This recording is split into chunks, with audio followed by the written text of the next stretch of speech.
with Mama Says Namaste. All right, welcome to another Mama Says Namaste podcast where I have an interview.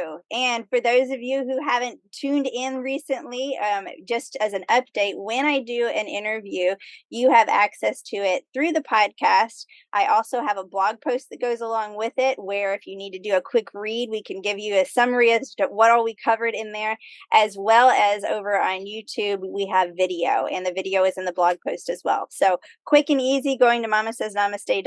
You get to see the blog, the podcast, and the video, and you can access all of those in multiple other ways as well. So with that, I want to welcome and introduce who I have on today, and that is Nellie Harden. So Nellie, you are a family and a life coach. And other than that, I'm just going to leave it very loose at that. I know we all oftentimes have a lot of different titles we can call ourselves, and you have multiple, including mom and wife, I know. So can you share a little bit about your story and you know what your passion is, what you're excited about being on here to talk about today? Absolutely. Well, first of all, thank you for having me on. It's a pleasure to be able to come on and have a wonderful conversation with you. And so, I am a wife and a mom and a family life and leadership writer and author and speaker. But all of that to say, I'm just a person out there that's trying to help parents raise the next generation with a foundation of worth, esteem, and confidence to launch them into life. I mean, that really is what it comes down to. And the background on that is in a simple story, because we all have the very complex story, right? But the simple story is I was a young woman that really didn't have this foundation when I left home to launch into life with.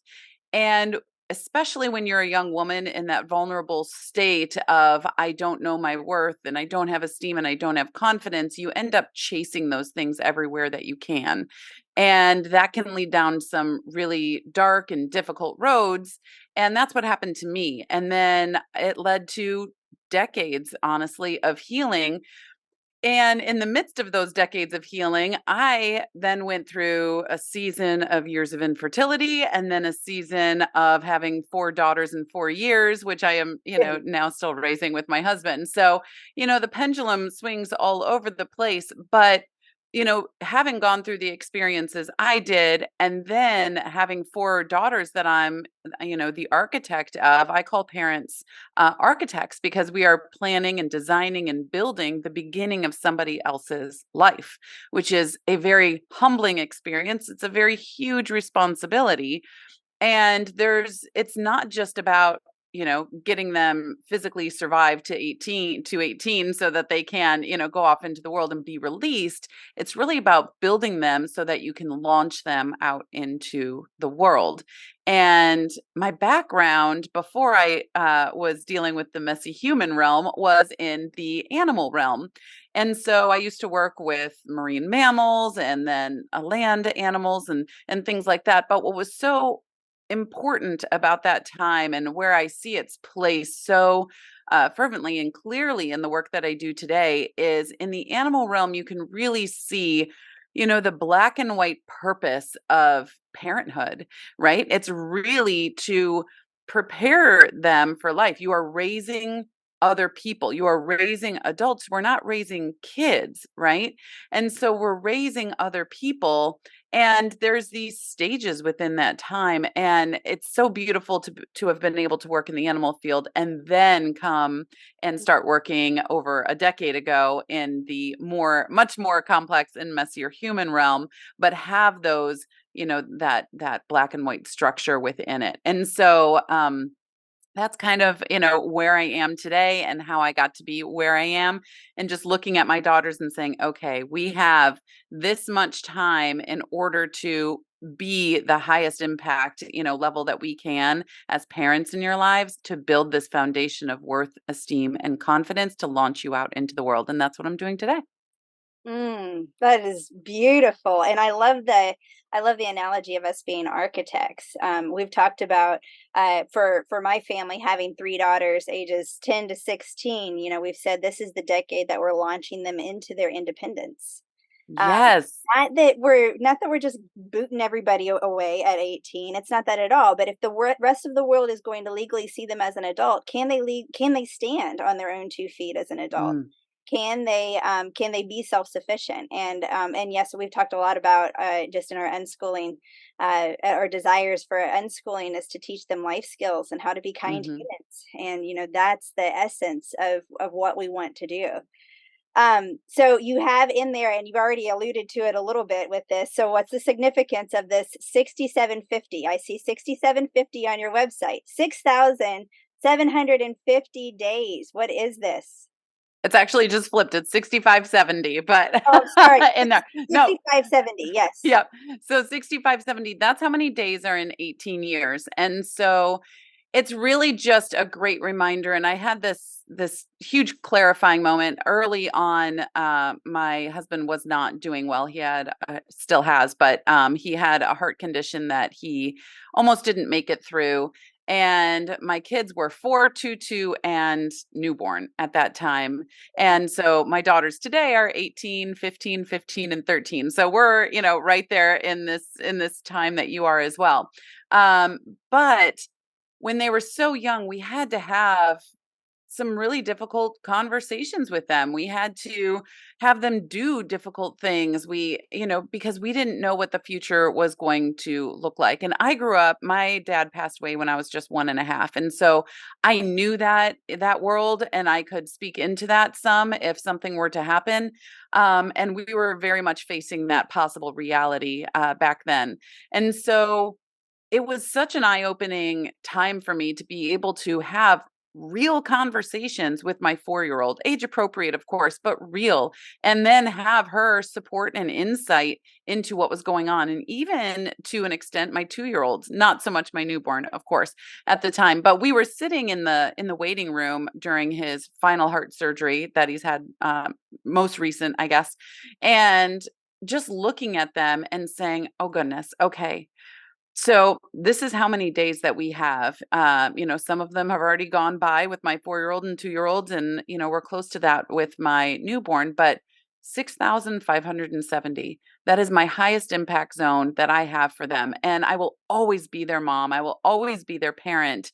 But for the reasons that you were saying, this launching pad, right? Especially in the second half of childhood, Mhm. first parenthood in the 6570 is really in two big blocks. There's the first half of childhood where you are building life for them. You are spoon feeding them life. You are telling them, this is your friend, this is your home, this is your food, this is your outfit, this is who you're going to, love, this is, your grandparents, what have you. Second half of childhood, and there's a massive transition that happens sometimes abruptly and sometimes over a long period of time within that. I call it the great transition that happens in that middle of childhood because it's sneaky and a lot, and it can, if you don't know it's coming, if you don't know it's there, it can be really, really hard and tumultuous on the parent-child relationship and on the parent individually and the child individually. Mm. But second half of childhood is when you come alongside them and you're building life together so that at the end of the 6570, they have the tools and the resources, the skills, the know-how, the foundation to then go do life on their own and come back and ask you questions and consult with you as needed and get support from you as needed. But there's never going to be a time quite like the 6570 again. And I don't say that to give pressure to parents or to say you got to be perfect today, or when I say wake up with intention in your parenting every day, it's not I need to do this and this and give them every experience and make sure that they're learning this. No, it's just wake up with the intention and say, wow, what can I breathe into this child today? What can I learn from this child today? Right? And it's this beautiful partnership in the second half of childhood that you get to have with them that's different than the first half. And so that's where the 6570 comes from. And I really encourage people to figure out how much time you have left in the 6570 for your, each individual child. And, my oldest is 18 now. She's going to college just in 1 month. And so we're really toward the end of that right now. As I'm speaking, she's in France and she is, living her big life, and she's going around, and we've really tried to, and every child is different, but for her specifically, speaking into her personality, her learning styles, her love languages, all of those things, we have been able to build as best a foundation we can of worth, esteem, and confidence in her that fits her, that she can stand on, lean on, launch from for the rest of her life. And now, of course, we're doing it for the others as well. But that's the significance behind the 65-70. Wow. And it really does make it real when you do that, and you do Mm-hmm. the math. I just did my daughter Clara, who's 16, and she has 638 days left before she is considered a legal adult. Yeah, Yeah. we're in the 600s. I mean, we're not talking much time here at all. Um, Yeah. and I know it can be super eye-opening. I mean, my husband used an example when we first hit the road traveling. We've been traveling for a while, had been having some frustrations with one daughter who was just uh, choosing to not step up into her awesome. Mm, And mm, we had a conversation, and my husband he calculated exactly how many days we had been traveling, how many days we had been struggling through this situation with my daughter, and just brought it to her attention. We've been on the road now, and it was, like 400 days or something like that. And it's like 400 mm. days of us having this conversation. How many days do we want to do it? And she was 6 years old at the time. She's 13 now. She still references that time that daddy picked apart how many days she'd been working on the same topic, and it just hit her in a Yeah. whole new way. And so often, I mean, you talk about, we're parenting regardless, but when we add a little intention, what can we do with it? Mm. And sometimes it's that little doing a little bit of calculation can really make that come to as a priority and stand out for It sure. can. Absolutely. It's funny you say that. So my twins are 15. We're doing the whole driving and permits and everything this summer, and doing it with twins. I've done it before with my oldest. I'll have to do it again with my youngest, but doing it with twins, just like everything with twins, is different. Right. And so we had to have that same kind of tallying up conversation the other day, because I was telling them, listen, in this 6 months that we have, and we live in North Carolina, so that's how long they have a permit here. I have to teach you, let's just, rough it out and say 100 things. If we keep cycling over the first 5 things and wasting all of this time because you're putting up these emotional walls because you don't like to be told, right, what to do when you're driving. And if we keep cycling through these first 5 things for 6 months, you won't be able to do what you want to do, which is get your license later on. And so helping them dice out and be like, okay, I need to get through these things so I can work on these things and these things. It was eye-opening for them too, and be like, okay, I can't just keep cycling through learning these same 5 things. There's so much more I have to do. But yeah, it really helps them, especially because they don't have that frontal lobe developed yet, that logical critical thinking fully developed yet. It helps so much to give them systems and some concretes and some numericals. Oh, yes. Yes, for sure. And you've said it multiple times now, and I know it's a foundational framework for you. Worth, esteem, confidence. Hmm. Can you speak a little bit on that? That seems to be a critical foundation. I definitely agree with it. So can you elaborate a little bit more about? I feel like I can easily pull an idea for worth and confidence a little bit more than the esteem. So can you Mm. go into all three of those for me?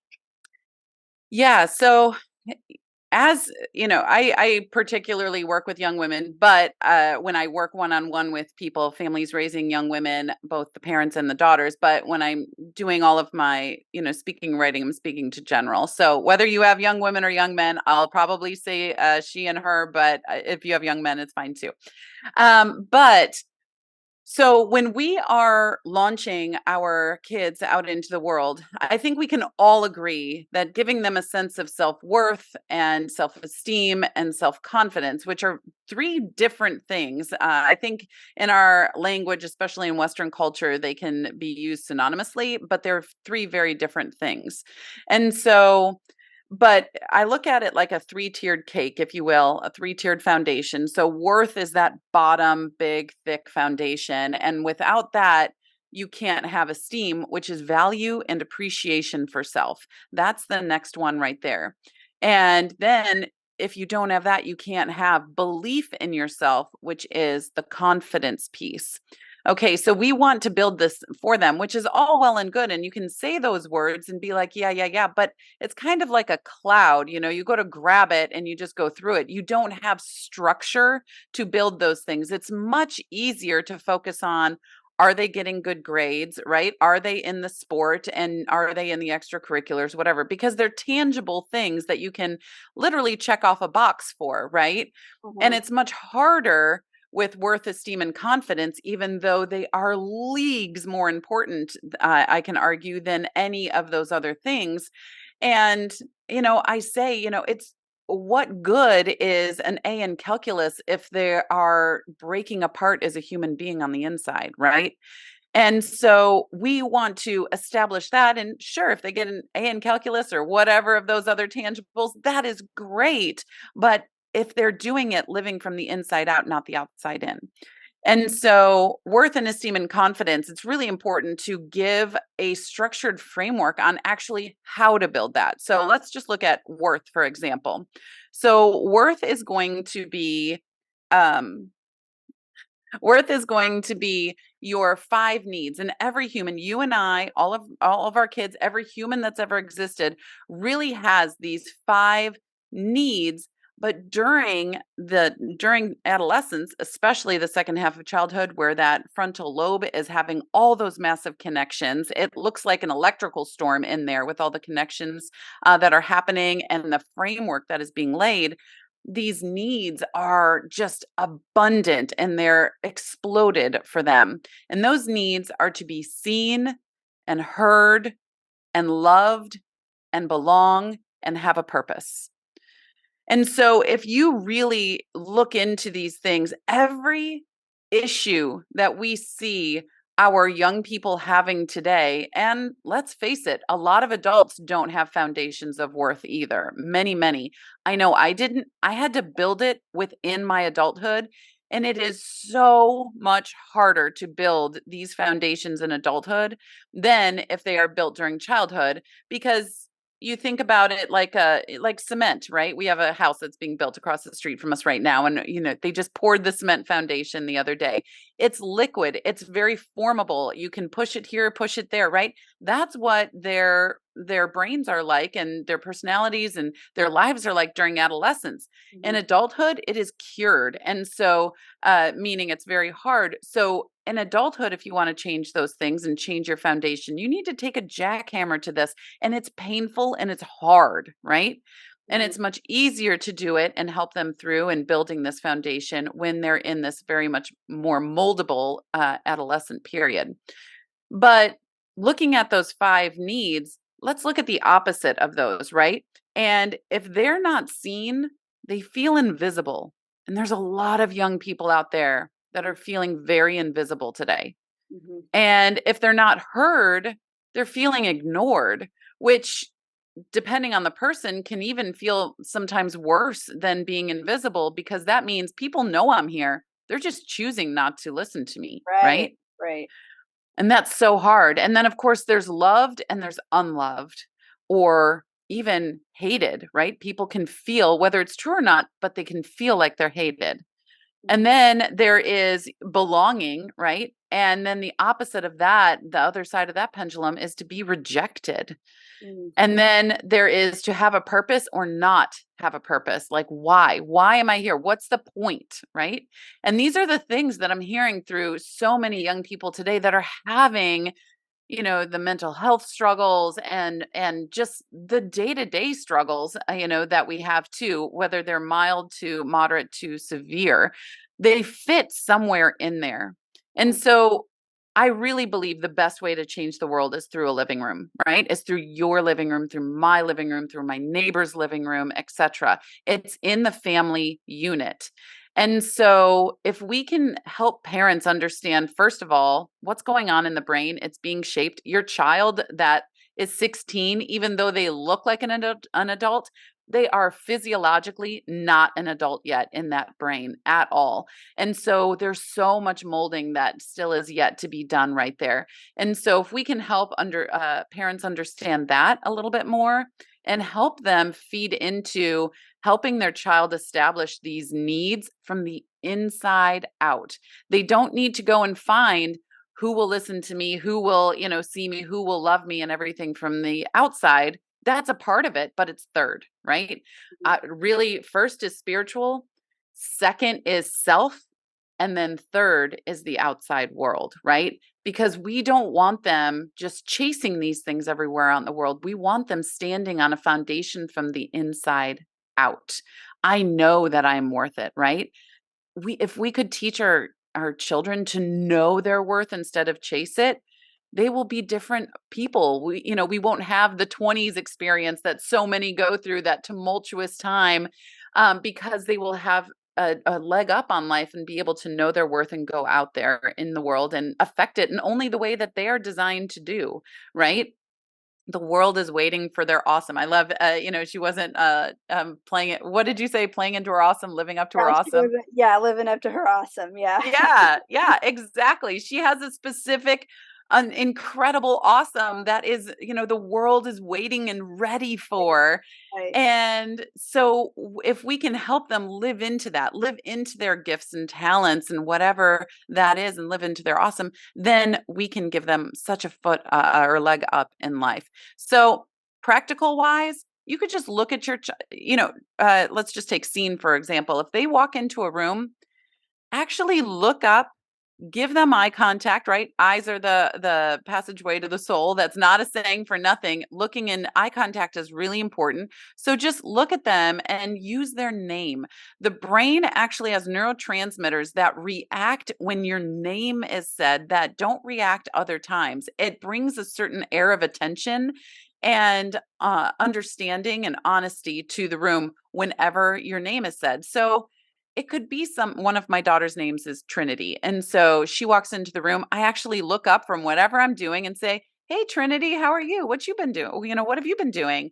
And then we get to have a conversation, but she knows just from that very, very simple act. I know that I walked in and someone saw me. They recognized who I was. They said they saw or said my name, and they're interested in me, right? They are being seen. And then it could go on even to much deeper levels of having one-on-one time and getting to know your child on, in that intimate space and what their interests and desires and dreams and struggles are, and having that as well. But from the very, very simple, just looking at them and saying their name when they walk into a room kindly, not like robotically, and weird, but being kind. And then also going deeper with those and peeling apart the layers to really see them for who they are and who they're trying to become. So it's really a beautiful thing when you break apart the worth. And then the STEAM is all about getting to know themselves. It's a relationship with self, that I value and appreciate self. Relationships are built out of truth and trust. And so your self-esteem is all about building that relationship of self. And you can do that. How do you build trust with yourself? You understand, and again, their neural network is all haywire right now. And so giving them a structure, a thinking structure to build trust in themselves is really important, so that the behavior that they have is actually going to be in line with who they are trying to become and the outcomes that they are seeking, instead of just going from thought to behavior, right? You and I and everybody, we go from thought to feeling to decision to behavior. And that can happen in a nanosecond, even faster.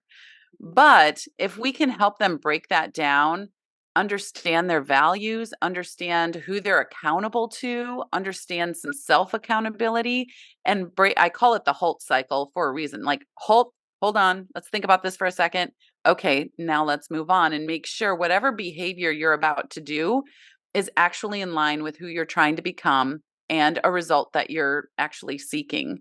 And so that's an entire part that I teach there. And then confidence is all about giving them the tools and strategies, emotional, physical, mental, in order to get to where they want to go. So of course I can't, that's over about 50 teachings that I do. So I can't do it all here, but that is essentially, it's giving structure to the more profound, but oftentimes boundaryless, right? Pieces of worth, esteem, and confidence that our kids need, but we're searching, okay, that's great, but how do I do it? Oh, I love that. And just some simple tools. I mean, that simple thing of acknowledging a child by name when they come into the room and looking up from your phone, and I mean, that can make such a big impact. And Mm, oftentimes I think we can feel like we're so far gone, so far lost or disconnected. It's like, well, what do I do? And yeah. don't ever discount how something that small can make such an impact. I love that you've listed, seen, heard, loved, belonging, and purpose, because that's a 5 point barometer there. When your child comes in and is going off in any way, I talk a lot about personality styles and things that can trigger more reactive behavior. We all can be triggered by different things, but when our specific fears, things that kind of are anti motivators come up, we can react. And so if I see a kid coming in and reaction, even if I did went through that 5 point checkpoint, okay, are they feeling seen right now? Are they feeling heard? Are they feeling loved? Do they feel like they belong? Do they have a feeling of purpose? Right there, I've got a direction for how to connect. I love that. Okay, so then I've got two curveballs in here. Okay. One is my child just wants to be a kid, especially when she or he starts seeing, okay, 18 is looming. My parents just Hmm. gave me the number of how many days I have left to get my act together. And I just want to have a fun time. I don't Yeah. want I don't want the responsibility. How do you open that door that it's not really an option here? We are getting to the end of the runway, guys. So first of all, and joy and happiness, all of those things are part of the package because we want them to have joy in life, and helping them understand the difference between joy, that is underlying tone all the time, and happiness, which is situational. I can be happy and not happy and happy and not happy all within 1 minute, right? But joy is underlying. And so I just want to have fun, explore that, get curious about that as a parent and say, well, what does that mean to you? Right? What does that look like to you? Can you tell me why, you're doing this and how you're going to do this? Right? Okay, great. You just want to have fun. You just want to, I don't know, skateboarding just came to mind for some reason. So you just want to go out and you want to do skateboarding. Awesome. Okay, so what does that look like to you? How much time do will it require for your fun level, to be this week? Because you still have responsibilities, and responsibilities are just part of life. In our house, we have responsibilities before recreation. That Yep. is a saying I say all the time: responsibilities before recreation. I want you to have as much rec time as you want, but your responsibilities need to be done to a point that you can be proud of them. And Mm, I'm sure to say that you can be proud of them, not me, right? Of course, I want to be proud of them too, but I want them. One of my daughters has bathrooms in our house, and I want you to be proud of the bathroom cleaning you did. As much as you don't like it, of course, no one in the world loves cleaning bathrooms, right? But well, not no one I've ever met anyway. And so so but can you look at that and say, I did my best, right? Not I did mediocre, I checked the box, I did a little swirly or whatever. I did my best is what you're going for, right? Because I do my best every day in trying to take care of our home, take care of you, take care of my job, my responsibilities, my passions, right? But I need you to learn how to do your best and be proud of yourself too. And it starts with the little things that, Karate Kid, the wax on, wax off. And in the new one, he's like putting his coat on the hanger 95 times in a scene and dropping it, all of that. I was like, it's the little things that add up to the big things, right?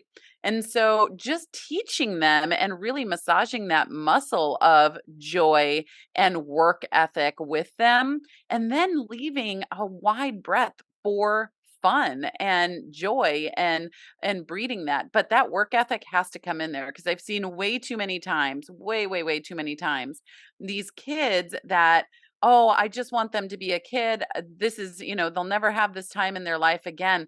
So true. They will never have this training zone again in their life, right? Exactly. Yes. And so then they are released out to the world, and now all of a sudden they're 28, 29, 32, 40, and they are like, I don't know where the time went, and I'm still doing the job that I did when I was 18 because I don't know what else to do, right?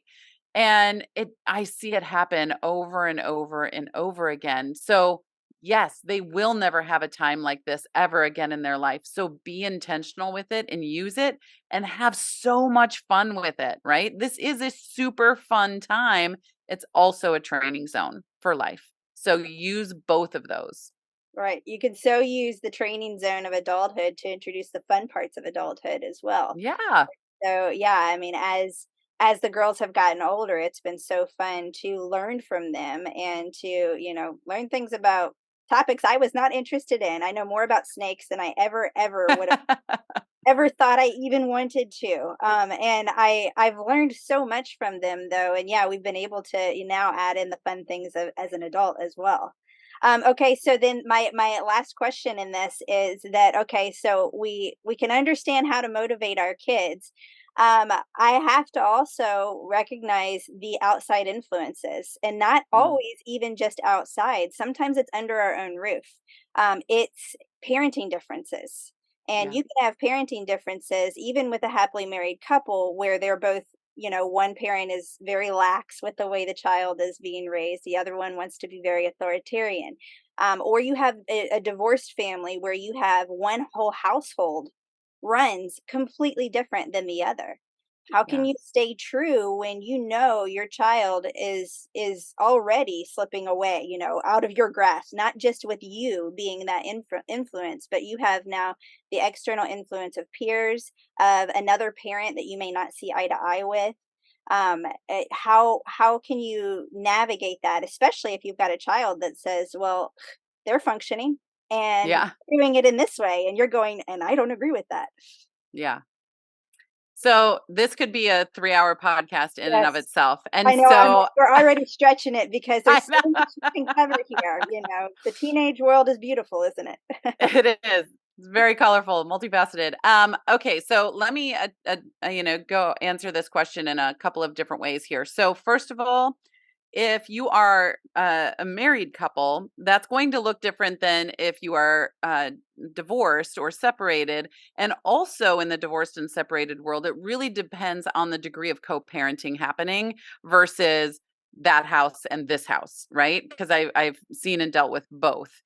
And but if you are a heavy co-parenter in a separated or divorced family or a married couple, one of the things that I really recommend is coming together as parents before, whenever possible, before you are addressing the kids. And I always say no decisions in discussions.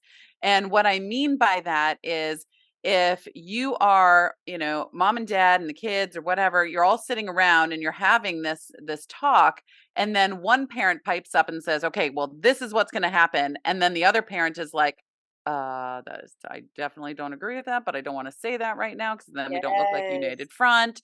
And then there's resentment that piles up, and then after it, the kids leave and one parent's looking at the other with the toe tapping and being like, um definitely don't agree with that. I don't know what just happened. You just steamrolled me, right? And then there's animosity and all this stuff that builds up there. So if that happens, one of the greatest things you can just do is say, okay, well, we're going to talk about that. And then we're going to get back with you about this, right? Yeah. So it's okay. There doesn't have to be a decision right there for whatever is happening. And if it needs to happen, then it's probably not a good decision anyway. This is when one of your children walks up to you in a crowd of people, including maybe their friend, is like, "Can I have a sleepover at so and so's house?" And one parent is like, "Oh, yeah, sure." And the other parent's like, "No, no, no, I don't want them to have, a sleepover over Right. there." Right. And so my kids know, like, do not ask me a question, a permissive like a permission type question when there's other people around. That is a personal affair, and we can talk about that privately. Uh-huh. And then we can go as parents, we can go and get our head in the game and get on the same page, and then go and approach the child. So no decisions and discussions with the kids. That's for parents to get on the same page with, and then approach the kids about. And last night, this even just happened in my living room because one of my daughters wanted to, we finished watching a movie. She's like, "Can we just watch a show right before bed? Like just 10 minutes of a show." And my husband's like, "No, we're going upstairs. It's 10 o'clock. It's time to go up." And my daughter, my youngest daughter, she's 13. She goes, "I didn't ask you, Dad. I want to ask Mom." And I was like, "Mm-mm." I was like, "Guys, that game doesn't play, And I said, "We are on the same page, and so if that's what, Dad is saying right now, then that's what happens." Now, if I didn't agree with that, then I would have talked with him afterwards and been like, "Okay, can we just get on the same page about that?" But we have had that discussion before where we make a hard boundary. So, I was fine with him saying that because we've been on the same page and had those discussions before. But your kids will try and play you 100%. They're going to try and play you. They know I go to Dad if I want something to eat. I go to Mom if I want, some different entertainment or this or whatever it is for your family. So get on the same page as parents and then address the kids. If you are in a situation where divorced or separated, and it's really just a separation of that family and that environment and this family and this environment, as the parent that's trying to, build ththese foundations of worth, esteem, and confidence, trying to be intentional, trying to be directional in this parenting gig, and the other one's just like, I don't know, a Ferris wheel over there, and that looks really fun and pretty, and I just want to stay over there. Be vulnerable with your kids. That is being vulnerable is one of the absolute tools that you have to use to build this foundation. This foundation is built with 4 tools, and that is to be, you need to be vulnerable, you need to have resilience, you need and build resilience in them. You need to have discipline, and you absolutely need to have vision, and where you are and where you're going. And so having those tools with you is really important. Just sitting down and being like, "Listen, I know, like, I wanna go play. I just wanna go and do all the fun things. I wanna press the life easy button. But life isn't like that." And you know that your dad or your mom, whoever is the fun place, quote unquote, over there, that they've had their struggles too. And I don't want that for you. And I want to give you the tools and resources in order to truly stand and go and do your awesome, to use your word, right? Go and do your awesome, because I know you have so much to give this world and to give yourself. And I want to see that happen. And I know that over there, it's not going to happen that way. So I want to work with you over here. And if you want to go over there sometimes and let your hair down and what have you, that's cool too. And guess what? We can do that over here too. We can absolutely have joy and have fun and do all the things. And I want you to know your other parent. If you start putting up walls, that's, another part of this puzzle. If you start putting up walls against another parent, it can get really, really choppy. And I've dealt with this in my own personal life, right? If you have a relative that you don't agree with or has really wronged you in some way, but then you start putting walls up around, of course, if it gets really dangerous, yes, that's not what I'm talking about here. I'm talking about if they've wronged you and you want to put up walls, but for them, it's really important for kids to know their relatives, right? Where did I come from? Right now, our family's doing this whole ancestry thing. And there's good and bad and ugly and everything in between in there, but it's still important to know where they came from. These people that were in the 1900s, the 1800s, the 1700s that didn't know it, but they were preparing the way for you by their decisions. And so that's try not to, if it's possible, not to put up walls, but just healthy boundaries around your child and their interactions with the other family members that they might come into contact with. But I hope that helps a little bit. I Yeah. was tripping over words because there's so much to say, and I'm trying to like get it small and concise. But yeah, it's a lot of I call this, time a gauntlet for a reason. There's a lot of tricky places in there. But if you partner with them, partner with your child, you can do it together. I promise you. Just be vulnerable and open with them. Yeah, you mentioned, yeah, vulnerability, discipline, and vision. And I think of all of those as things I want from my kids. If I want that Hmm. from my kids, am I emulating it? So those Yes. opportunities for being honest. And sometimes in our desire to show that we're in control or that we've got this, um, we can, yeah, we can gloss over those aspects of our own lives and not share those with our children.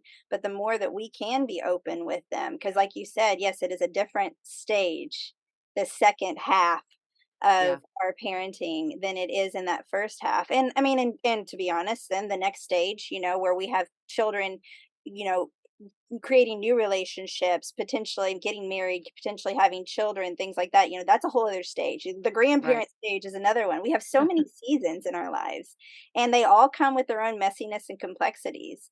But it's not just the us managing these children. It's us discovering them alongside them.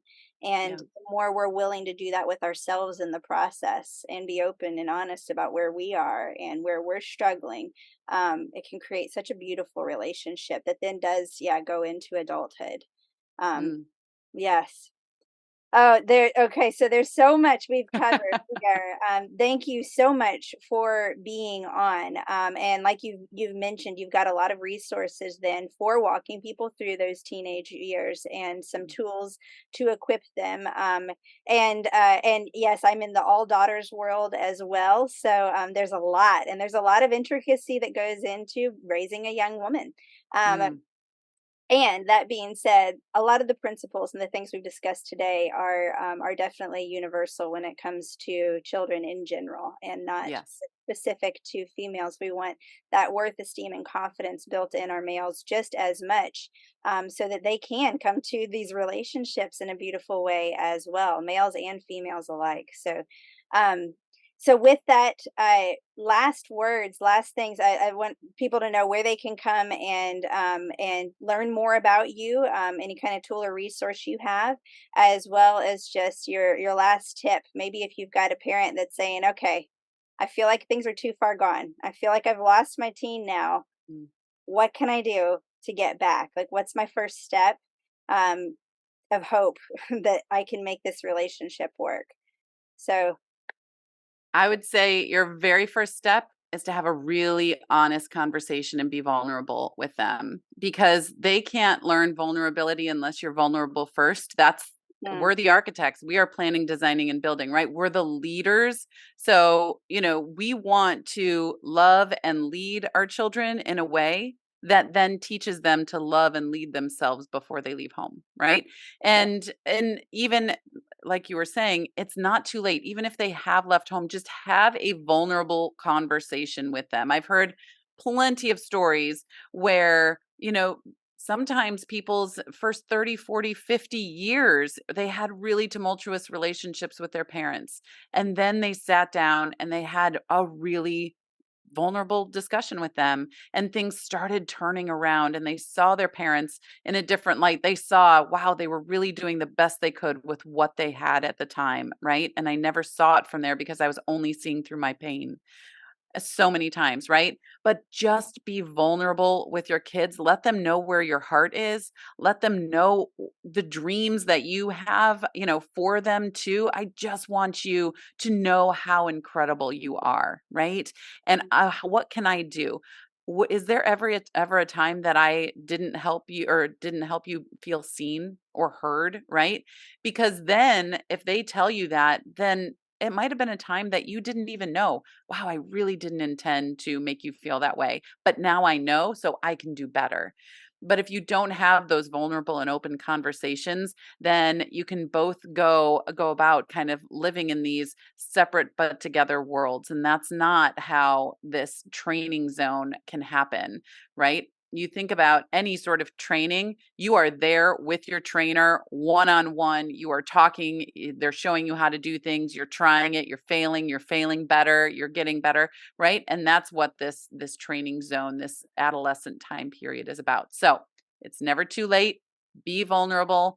And one of the things that we always say in our house and in teaching them, right? Because this is a gradual passing of the baton of their own lives at the end of the 65, 70 is discipline yourself so others don't have to.